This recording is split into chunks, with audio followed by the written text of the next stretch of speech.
So today let's start the topic, that is the anatomy of dicot and monocot leaf. Now, while we are studying a dicot leaf is a dorsiventral leaf. That means only one particular side will receive the sunlight.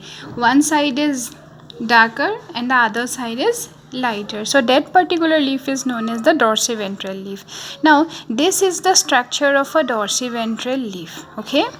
Now, this is called the upper epidermis. It consists of the epidermis, vascular bundles, and the middle portion.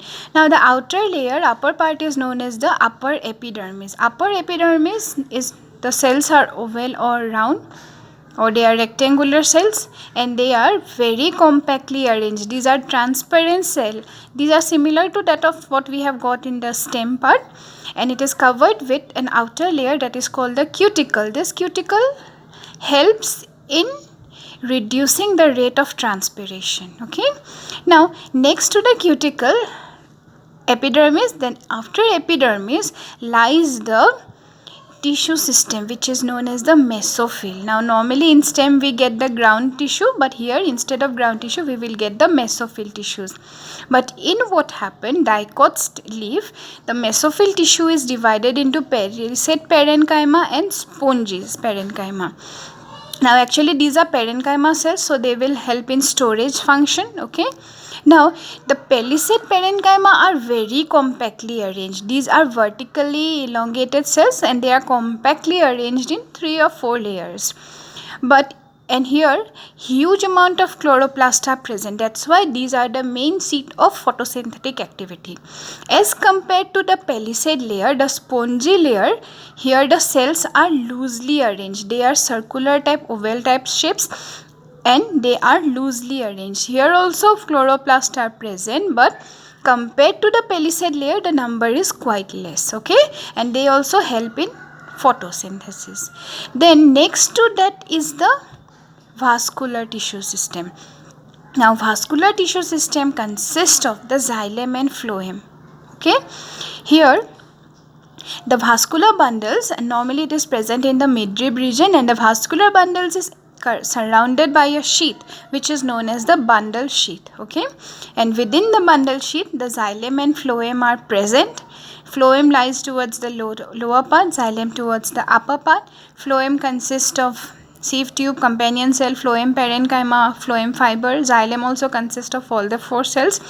Phloem help in conduction of sap, transport of sap, and xylem in conduction of water and minerals. Okay, the functions are all same, but small differences are there. After the vascular strain, we get the lower epidermis. The lower epidermis is not continuous. It is interrupted in between by the stomata. Now we all know what is stomata. These are 2 guard cells which bound a gap spore. Actually it's a pore which is bounded by 2 guard cells. They help in transpiration and gaseous exchange. So these stomata are there, and in xerophytic plant actually these stomata remain sunken. That means they help in excess lot of water. That means they prevent the excessive loss of water during transpiration. That's why the stomata remain sunken.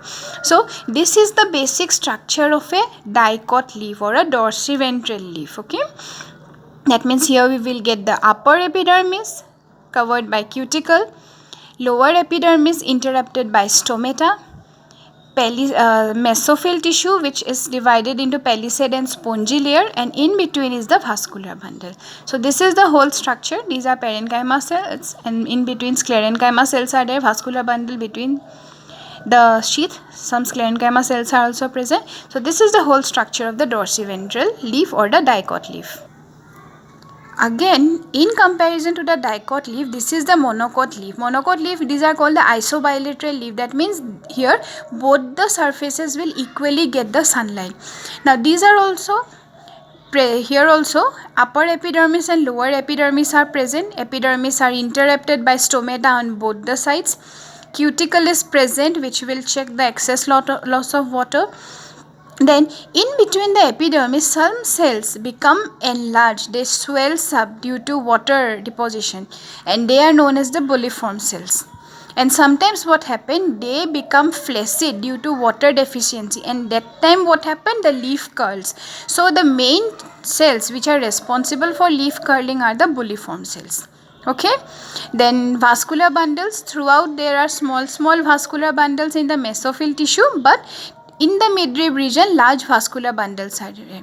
And the mesophyll tissue, unlike the dicot leaf, here it is not differentiated into palisade and spongillae. Here all the cells are similar with intercellular space, and huge amount of chloroplast are present which will help in photosynthesis. Okay, now the vascular bundles are also surrounded by bundle sheath. Between them xylem and phloem are present. Phloem is not at all differentiated into protophlloem and metaphlloem, but xylem here in the larger one, not the smaller one, larger one, xylem and protoxylem are present, and they are in a forming a Y or V shaped configuration. Okay, and the protoxylem cavity is also present.